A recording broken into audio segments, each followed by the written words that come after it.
I think if you walk into any room, there are people that are hurting. If you start in some kind of discipleship relationship, you start to learn that we all have some kind of level of hurt. We all have joy. You use the scriptures, use your background to help people, or also have them help you. I mean, sometimes we need to let people be Jesus to us, just like we're trying to be Jesus to other people. Tom and I met in the early 90s after my wife and I started attending here at Restoration. Back in the early 2000s, our associate pastor, who was helping lead a small group initiative here at the church, had called a couple of us, and we got together, and during that time is when we met Tom and Nancy on a different level, on a small group level, and it really took the kind of the progression of our relationship to a whole new level because we were starting to meet a couple times a month. After a few years, Tom and I were still doing small group with the other couples, with our wives, and Pastor Tony showed up here at Restoration, and he really had a passion and a heart for discipleship, and he gathered a small team of people together to pray and study through some material, and we did that for about a year and a half to almost 2 years. And during that process, it was known that we would eventually come out the other side and go and start this discipleship process with someone, and that's kind of where I was going through it. I was praying about it, had people's names on a piece of paper, and Tom was one of those people.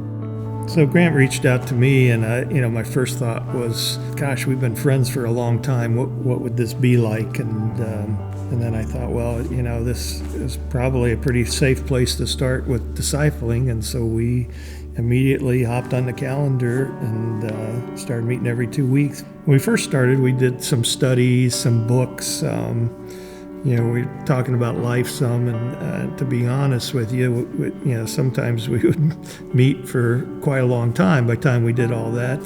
So eventually we transitioned into using the Bible app on a daily basis for more of the study side of it, and then use our meeting time more to talk about life and what was going on. And we try to be intentional. I would say in 3 years, we've probably made 90 or 95% of our intended meetings. After a couple of years, Tom and I, started to look at different things we could do outside of just meeting every other week, and we started to incorporate a few dinners with our wives and going to some basketball games, that sort of thing, to try to deepen our relationship, not just have it all be about sitting and talking through life, but living life together. Tom and I, over the last couple of years, have really gone deep with different discussions. But over the years, I've learned and watched from Tom how he's intentional with his family, intentional with really his friends, and whether that's around holidays or other times. And so what I've brought back from that is really being intentional back in my own life with my wife and my kids, my grandkids, and this thought process about not only do we disciple each other, but disciple our kids and our grandkids. And it's been a big part of our life on life discussions as we get together, because it's been changing a lot over the last couple of years. And it's been a profound thing that it's not just about us, but it's about future generations. So we've been meeting for 3 years now, and probably the last year and a half, I realized that I'm not alone, that other people have issues, and maybe the word is courage, but I have more courage to step up and approach people and ask them if they're okay, and ask them if they need help, and how can I help you? I think there's people out here watching this that are saying, okay, well, what's all this mean? And I think there's a gift in discipling, and there's people out there that need that gift. And I often wondered, okay, now how do I get this discipleship relationship started?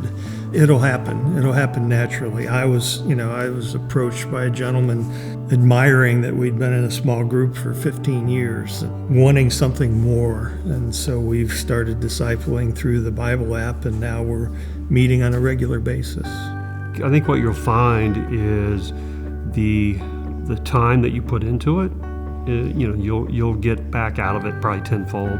Be obedient to God and accept that challenge, that opportunity to connect with another person on a deeper level, and it'll be well worth it. Discipleship has moved us from a good place to an even better place, a great place.